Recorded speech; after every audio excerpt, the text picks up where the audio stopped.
Uncovering Authenticity with me, Monique Bradley. It's an absolute delight and a pleasure once again to have you here with me with whatever platform you're watching, listening or interacting with. Kia ora to you. This podcast is all about chatting to real amazing people, uncovering what drives them, what fuels them, what leads them to success, why they do what they do, why they want to share their stories with the world. And of course, that untapped wisdom that is sitting in there, bubbling away, waiting to be shared with the world, that just could change your life, because every single episode, my life is most definitely changed. Today, I am here and I'm so excited to have this incredible woman on the podcast. She is an author. She's a professional speaker. She has years of corporate speaking experience. She is now, I believe, just taken over a magazine and so much more. Please welcome to Uncovering Authenticity. It's Tina Kapp-Kailea. Woo!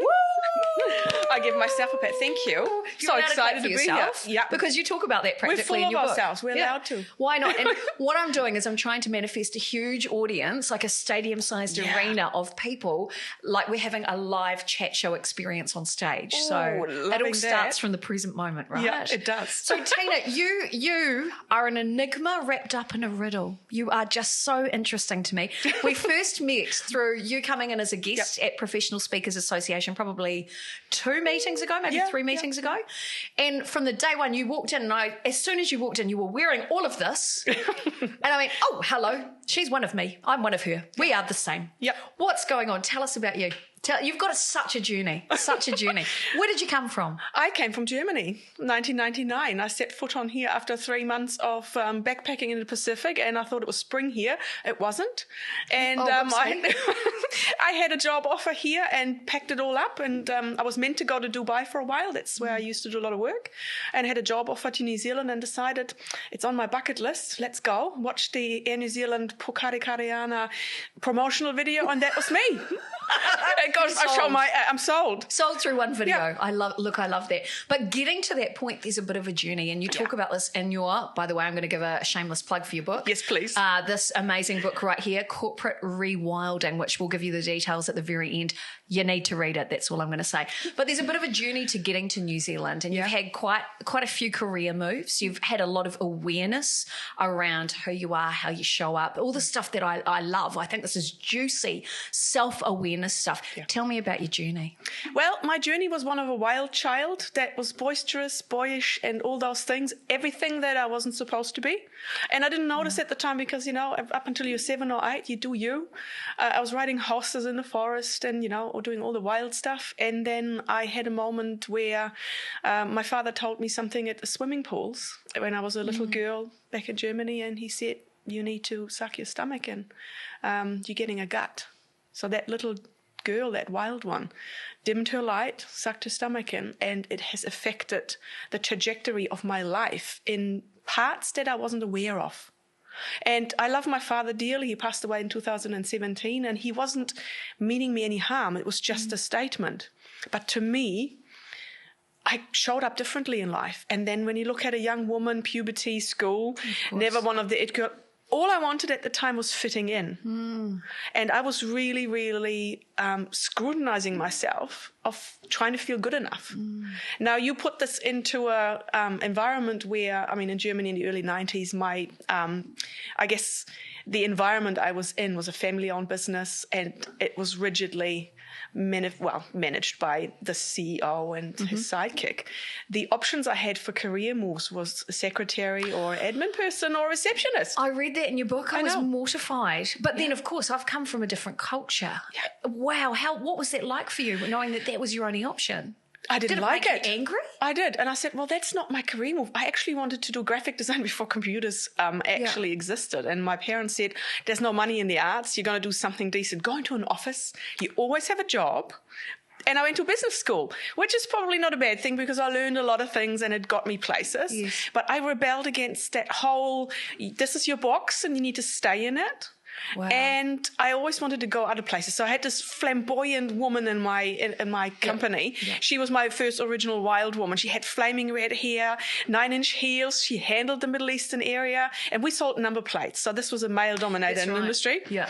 And she raced into the car park in the morning in her convertible with the gold jewelry and, you know, the click-clock heels and the briefcase. And like, wow, how does she do that? And she managed to have a way about her with confidence where she could wrap the whole office around her little finger, and clients were apparently eating out of her hand, and she held herself with so much grace. When I go, wow, I want to be like her. Wow. And when I observed her, she then had me under her wings. I was starting out in the IT department, had a really good English, so that was my ticket in to get to exhibitions. I had my first business trip to Qatar when I was, I think, 23. And I have a photo of me with a falcon in one hand, sitting on the ground, eating with my hand, and all that sort of fun stuff. And it was good. But obviously everyone tried to, you know, put a few blocks in there because I was of childbearing age. So, and I read that in your book and I just went, are you kidding me? I know. Is that, because I've never really experienced that here in New Zealand, is that what culture was like then in Germany? A small village. Around where you come from. Yeah. And it seems to be a traditional hierarchy thing. And I think there's still not a lot of women in middle management unless you're in a big city.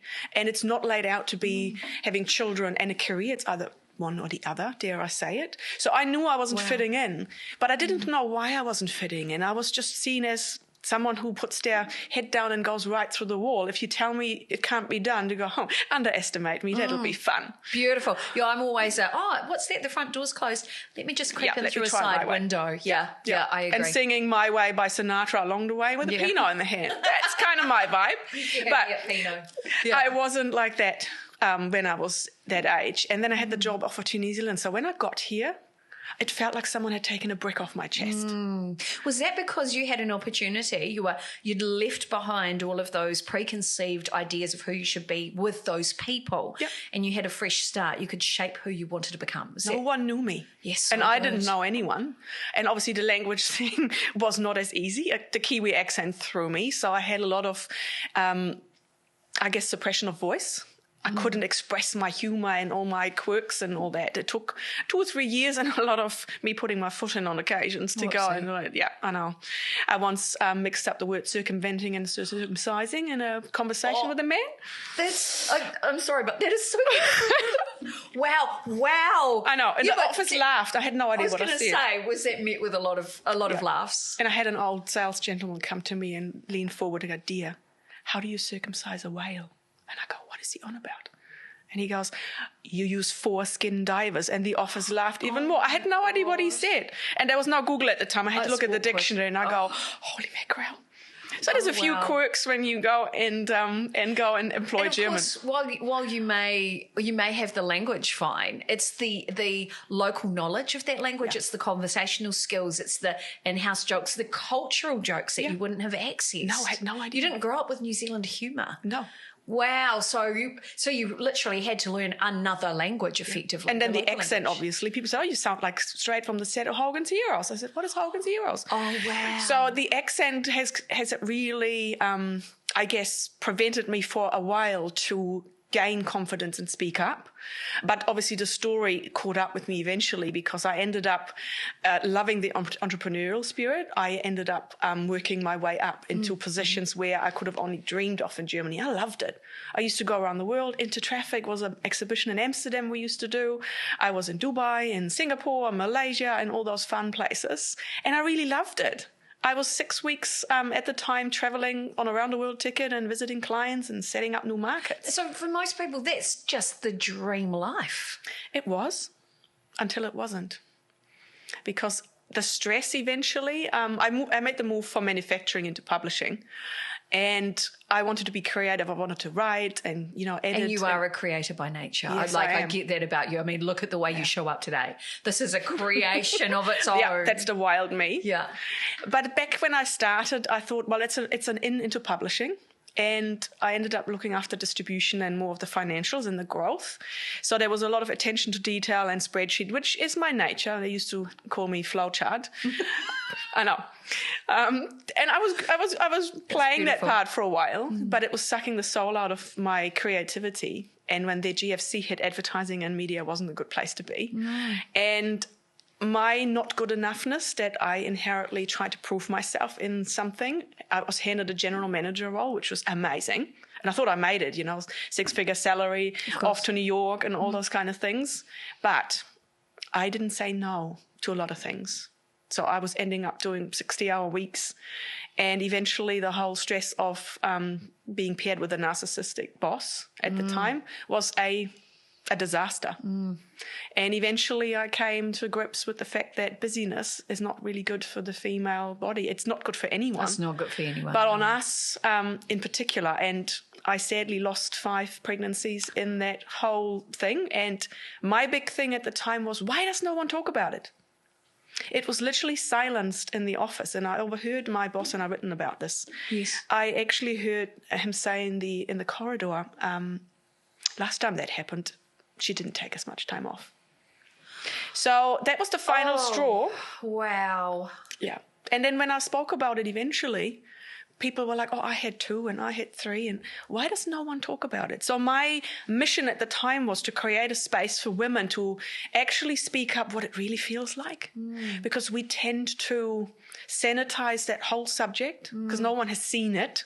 It was on the inside. And also, in the book, you talk about the perception of women in the workplace and I guess I want to say the risk because they are childbearing, as you mentioned earlier, and the potential for them, what happens if they have sick children. Yeah, I know. Actually, and you talk about this, and I've never had children of my own, but my partner has 4 children. He was actually primary caregiver of the children, so he knows, I know the stories of being that primary caregiver and having to do that, but to balance that life expectation with corporate expectation or business expectation, it is a lot for anyone in that position. So, and of course, opening up the conversation, absolutely important, deeply important. If for the only reason that it is important that moment where people are going, I've had 2, I've had this, I've had that, you feel a little less alone. Yeah. You're not the penguin on the ice shelf floating. And you validate some of the feelings you have because people think it is just sadness. There is a lot of anger, a lot of rage. And we tend to direct it internally. Like my body failed me. So on top of the actual not good enoughness, the feeling of this failed me was a huge learning curve. Of course. And it would reiterate also that perception you had of yourself when you were 7. Not perfect. Which is, I'm not good enough. Yeah. Wow, what an incredible journey cycle to that moment. So how did you make a change? My body made it for me. I had a breakdown. I had depression, anxiety, adrenal fatigue. My body was broken. So I had to just press pause. So I put the mortgage on hold, had no plan. Yeah, I was going to say, how can you do that when you're working in a business, you're in a big role, you got bills to pay? Yeah.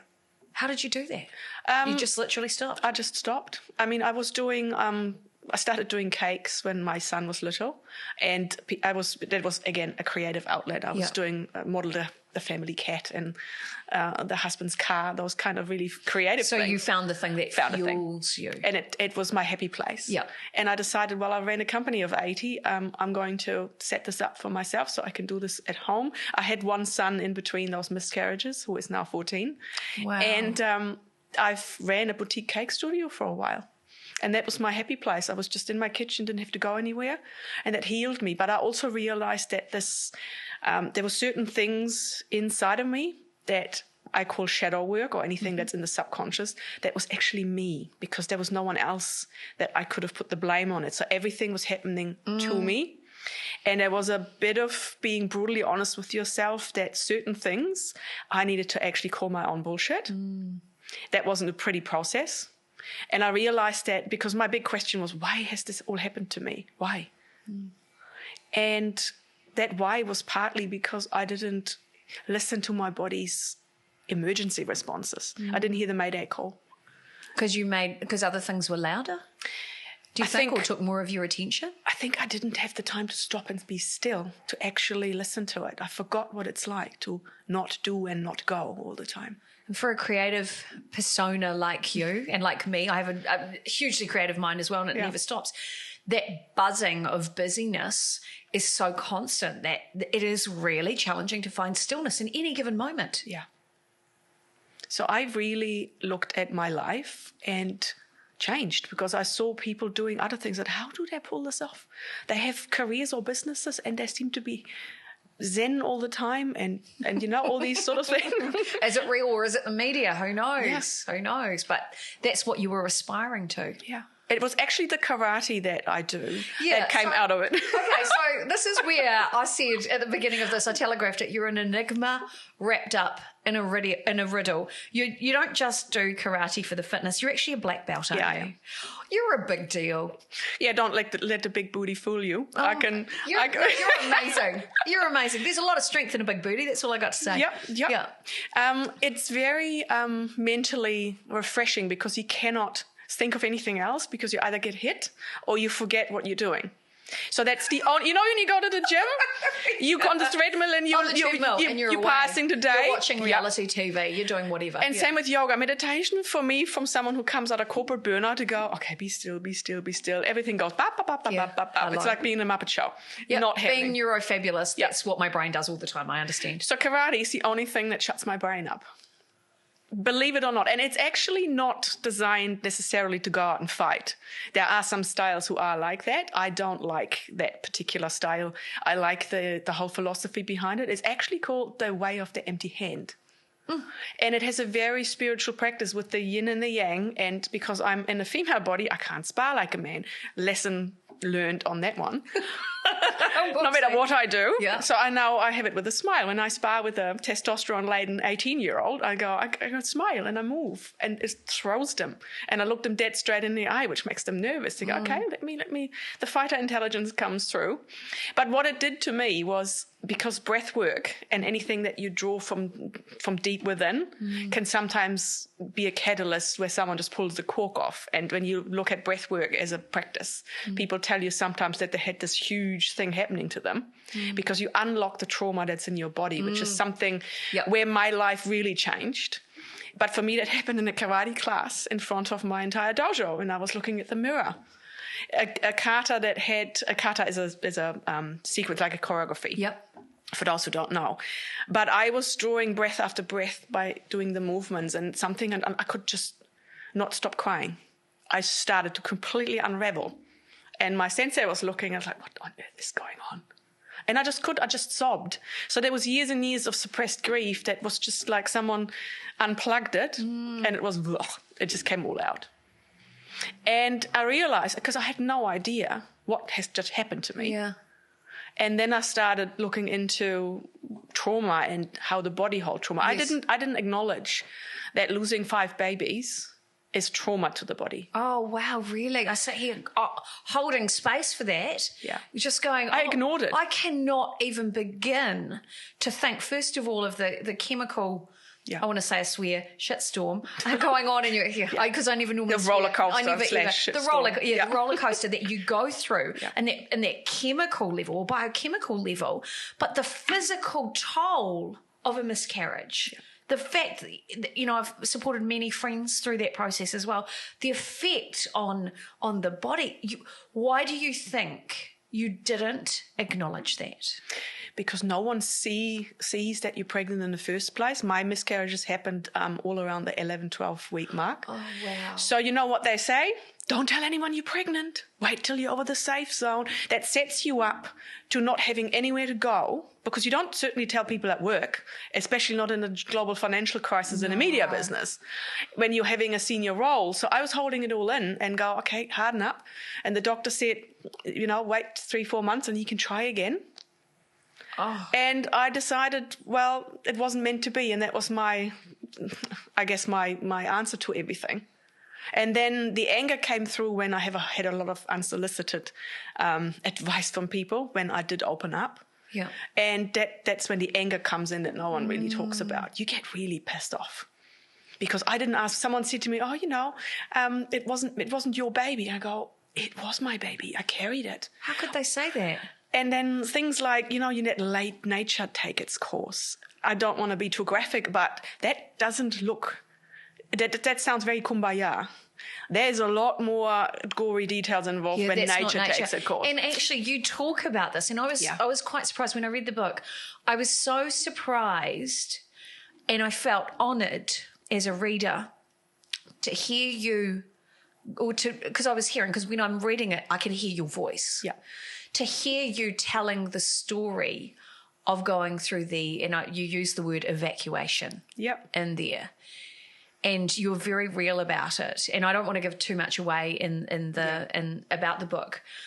And the book itself is obviously written in 3 parts. First is your own journey of how you got here and all the things that triggered you into getting into this space of corporate rewilding. Yeah. Then some life lessons, understanding triggers. The 3rd part is really about connecting back to what you are, which is what my podcast is about, about helping people on awaken women. Yeah. Oh, that's exactly right.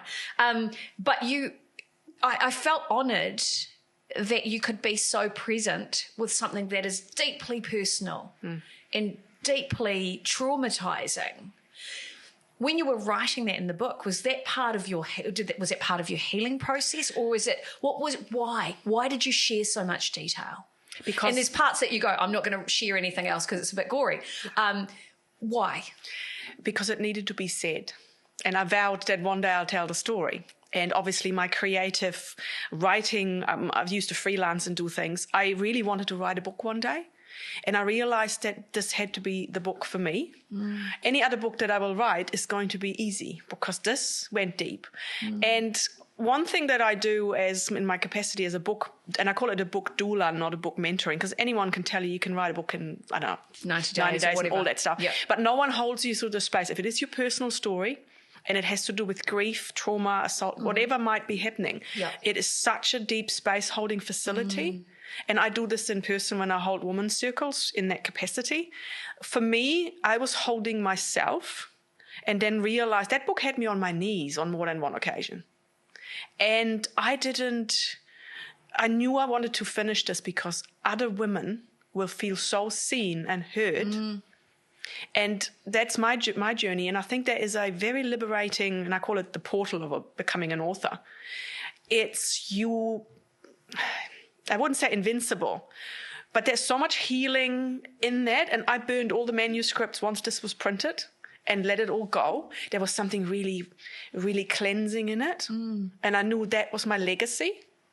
But it also made me realize that whatever fear I had on speaking out publicly, on being on a stage, I needed to speak into this. Because I made it my mission to not only have other women be heard, but also be validated with all of the feelings that come up. Because we sanitize it. And now menopause, it's the same thing yet again. Exactly. And I love that you've used the word sanitize because you use that word a few times in the book as well.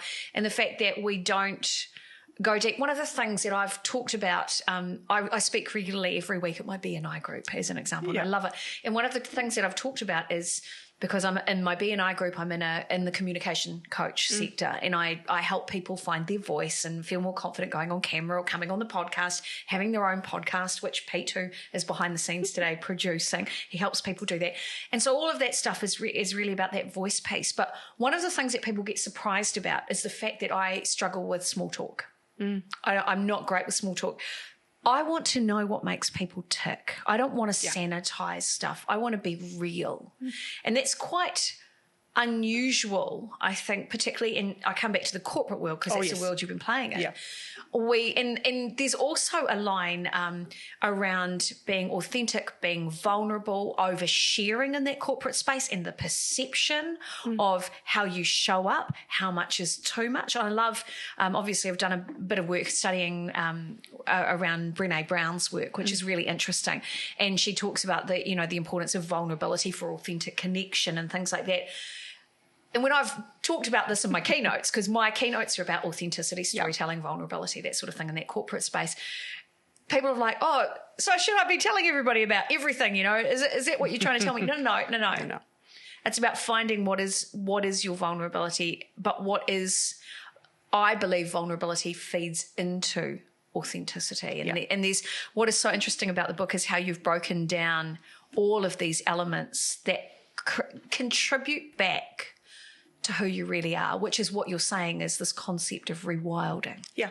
You're returning something to its natural state. I loved that you put that in the book as well. But yeah, not sanitizing the conversation, being real about the conversation, being able to show up in the workplace and going, hey guys, I'm just not on my game today. Yeah. Well, and often, the reason why I'm sharing this is I speak to people so many times, and I've said to them, how do you show up authentically at work? And they go, what do you mean?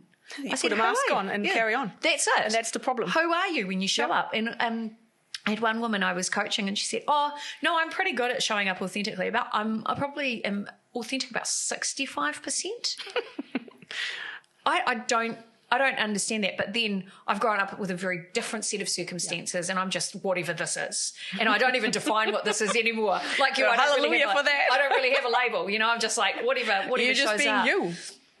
Because that's all I know how to do. Yeah. And Dr. Seuss said, here is something that is truer than true. Yeah. There is no one else in the world who is youer than you. Yeah. And I guess that's probably my mantra.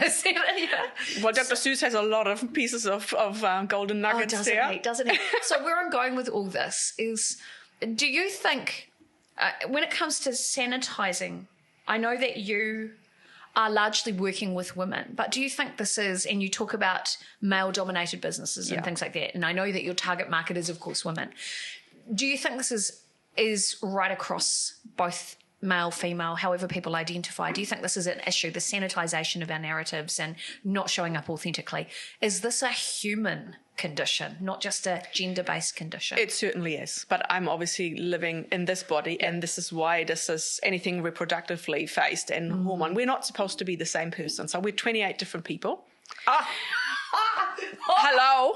Mic drop. Yeah, but that's, and I be so blunt with men, and I had recently done a speech where I talked about rewilding, and that was probably about 20% men in the audience, and I said, well, if you wonder what's going on with your woman at home, the same thing happens to women at work. Just because they're sitting in your office and they may seem all calm and collected, they're still going through the ups and downs like your wife. You just can't throw chocolate and wine at them at work. So I love to tease them a little bit because sometimes they need to be told, well, have you actually perpetuated this structure by giving unsolicited advice with a male body and said, I'm sorry, if you don't have a uterus, do not chime in on that. You're only going to be the person from the outside. And I've touched on that with my husband. Going through that as a couple has been challenging. And obviously my partner is of Pacific Island descent. We're so you big have families. Another cultural influence in communication. Yeah, and also in perception of what happens. Oh, of course. So there's been so much friction sometimes. I mean, we've been together now 23 years coming up.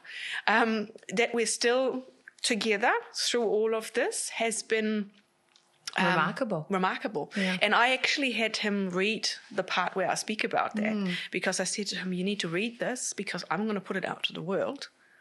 And he actually sat there and couldn't put the book down. I said, are you still reading? He's not a reader.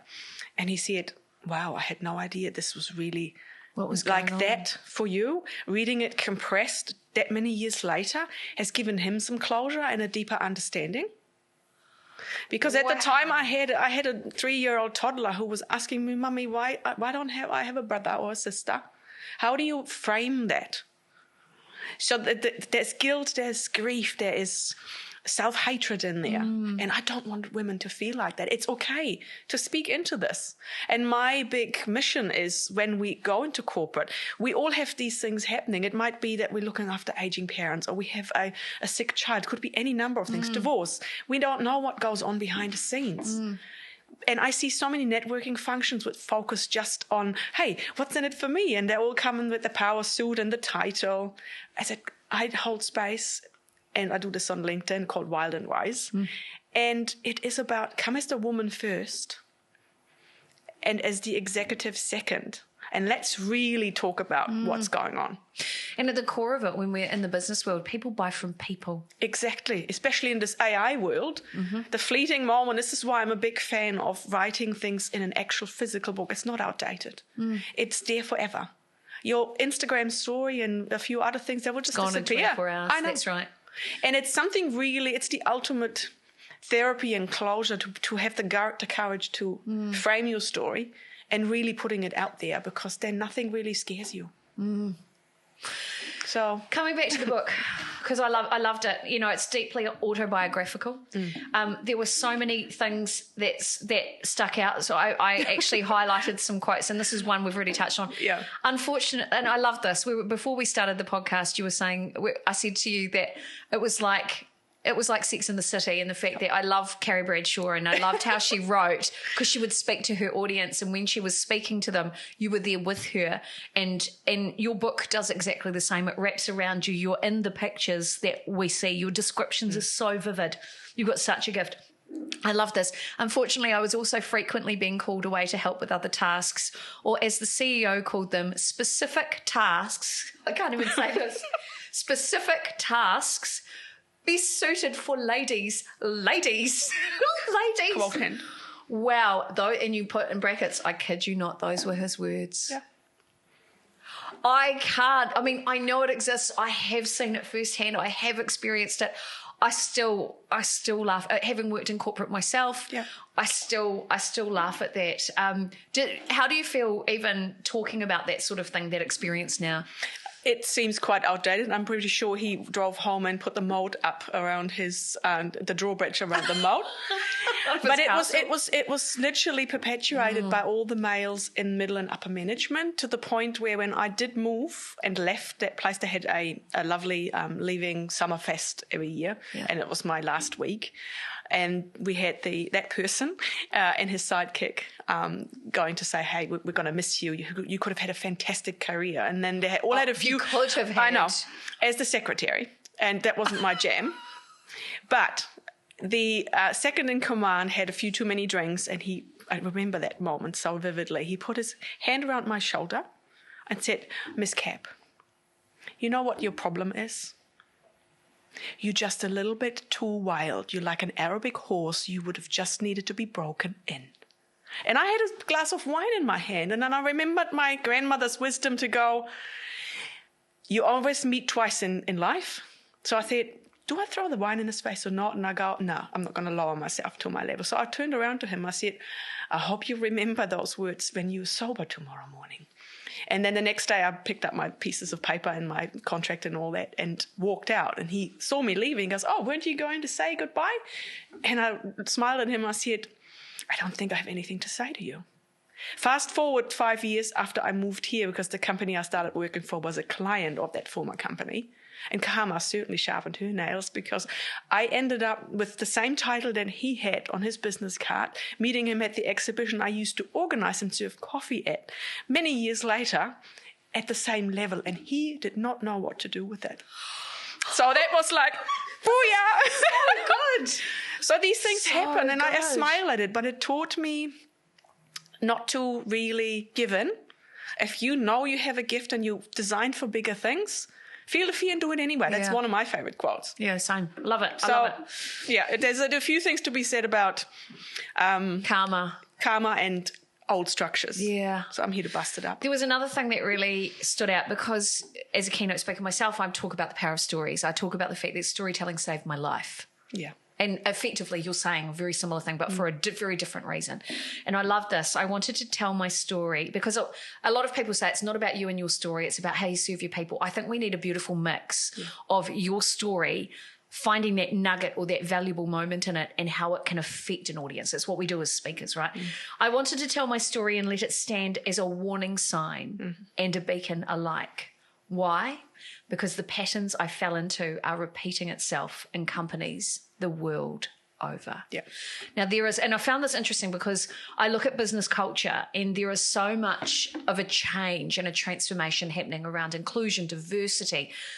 Finally, businesses are talking about period culture and menopause culture and all those sorts of things, parenting culture, neurodiverse culture, all coming into the workplace.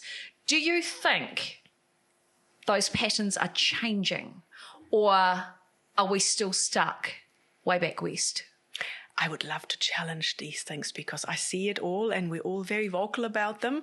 But when you scratch the surface, women are still in the same position where they're being marginalized, because they do not have the courage to say no. And this is interesting, because our voice not being heard and seen and validated and playing into things, we're holding ourselves back. And this is where I make myself, this is the uncomfortable truth when I speak into my corporate audiences.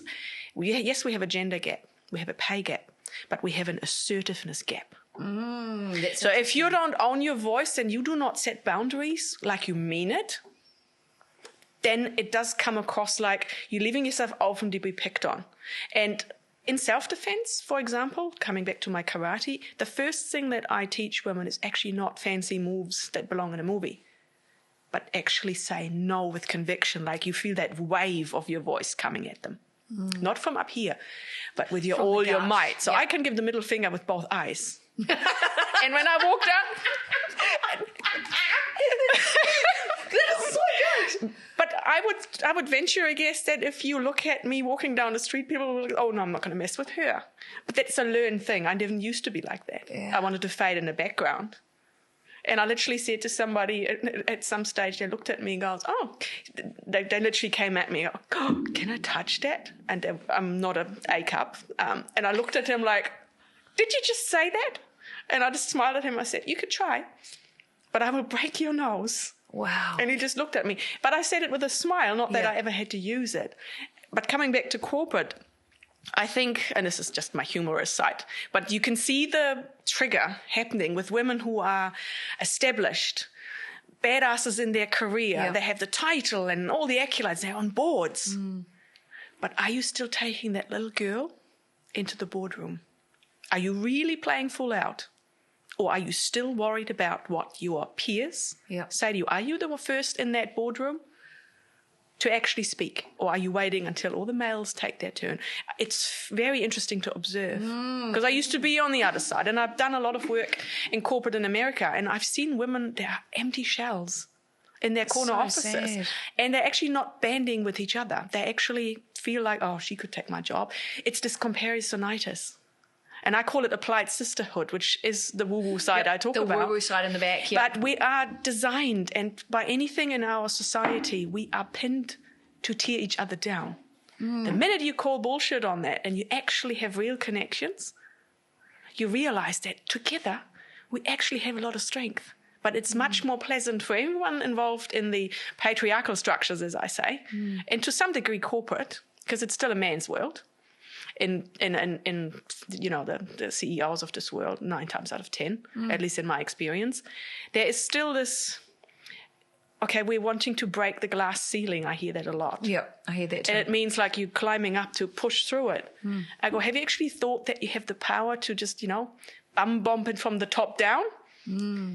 So there's a lot of intricacies in how we frame what we do in our work. And I would love to have more open discussions in that corporate arena with just the women in the really senior positions to go, let's have an honest corridor here. Let's go and really put all the labels away and just look at the woman. Is that all on paper? What's behind the scenes? What's going on at home? What's not working because you're showing up like this every day? And you address that actually in part 2 of the book as well, which is all about those, you mentioned the word triggers before, and which I thought was just fantastic, just trying to find them here. So you've got things like, you know, it starts with time to get honest, which is what you talked about in your own journey. And I love that the titles there are things like you're exhausted. Like when I looked at that and I went, oh yeah, I am. I really am. And then you go through and I actually highlighted, and you can see I've put how are you feeling right now? I've actually put highlighter through the book on particular key points. You've got a short fuse. I just thought that was the menopause. But is it? It's that reflection on ourselves. And it's not a pretty process because often we're willing participants of why we're not playing full out. I love it. So, you talk about your health as a shambles. I'm not going to give it all away, but the biggest one that I saw, you're a people pleaser. We hear this. I hear this with my coaching clients. I hear this all the time. And, you know, I love the way that you've addressed this, but what is so good in the book is that you actually give specific key points to consider, you know, reflect on your specific situations. What are the underlying beliefs, and an opportunity to reflect on basically how you show up, what drives you. And I guess now that I've heard a lot more about your story too, and I can see that circle back, that self-reflection of your perception of yourself not being good enough in that one moment of implanting that message in you as a child and the effect that that's taken. Is everybody in the same position?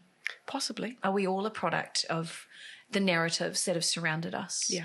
I call it having an honest board meeting with yourself, because you often need to look at what story was given to me and what is actually my innate power in between. So I work a lot in the woo-woo space when you actually go into, when you actually go deep inside to be in that stillness, to go, what's left? What is down there that is your superpower? And for me, I used to call myself, I'm the general manager of XYZ.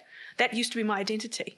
When I exited, I was in free fall. I had no idea who I was because everything else I've given up or it peeled away. My superpower is holding safe space. And that took a while for me to sink in and actually live into that. And that transpires in the way I speak, the way I coach women to write their stories into books. I call it channeling. So the book Mystic, not it's a book doula. It's like a baby. Yep. And I do this in the spaces, the retreats and this women's circles that I hold, to actually go and just sit in that and just marinate with that. When you strip everything away, what is there? And if it's uncomfortable, that's where you need to go. Oh, so I'm very good at doing it. I'm very good at being the trigger, but I do it from a place of compassion. Of course. And this is why I wanted to write this book as well, because I'm straight up. That's my nature. But I'm also compassionate. It's sharing myself. But also this is an example of you walking your talk. Yeah. I mean, it's great to be a coach about something, but if you've never actually done it, but you're just really good at coaching it, there's certain credibility that actually comes from having the finished product in your hand. Yeah. One of the things I love about this podcast is at the very end, I always ask the same question. And for some people, I frame it differently, but I'll give you an idea. Sometimes it might be, what do you wish you could have told 16-year-old self? Well, if you were on one of those big talk shows overseas, and that's what I'm manifesting. But I'll do it from New Zealand because, we're digital and everything. If it was one of those super famous talk shows and you had that moment to give that one message that you want people to take away, what is your message? You're enough. Simple. You are enough. And it doesn't matter what anyone else tells you. Do not dampen down your spirit. Because that's you. It's the essence of you. And that's what makes you relatable. That's why people go, oh, she's but I'm fine with that. So you actually become a living, breathing trigger. And I'm quite happy with that. Because now that's my mission, to go, I want to trigger you because there is a little spark at the bottom of your spine somewhere. I want to light that on fire so you can make changes. It's never too late. You're enough. Oh, this is why I love this podcast. Oh, every time I hear some sort of nugget of wisdom, I love it. Tina, thank you so much for your stories and your energy today. It's just an absolute delight. And if people want to buy your book or have you as their coach or get in touch, how can they find you? Share all the deets. I have this, you can buy it straight from my website at thefempreneurpathfinder.com, or you can find me on Instagram at _fempreneur, and on LinkedIn, which is where I hang out a lot for the speaking stuff, and that's just Tina Kapp-Kailea. Come and find me. Look for the pink jacket and the wild book. I love it. Well, I'm so grateful to have you in the studio today. Thank you so much, Tina. You. And again, if you want to find out more about the incredible work she does and this amazing book, you will absolutely love it. Part biography, part looking at your triggers, and then a whole bit of exciting woo stuff around the energy, the essence, the source that you are. This is the book for you. You can find it in the link that will be somewhere around this video or this audio, wherever you are on what platform. I want to say a very, very big thank you to Pete, who is behind the scenes today doing all this amazing production. We love you. You're amazing. I want to say thank you to you for taking some time out, for giving or making time with your attention to be with us and to hear these incredible stories. And Tina, thank you so much. You are magnificent. Thank you. Thank you. Thank you. Thank you for having me. Oh, such a delight, such a delight. This is Uncovering Authenticity. I am Monique Bradley. Stay magnificent. See you next time.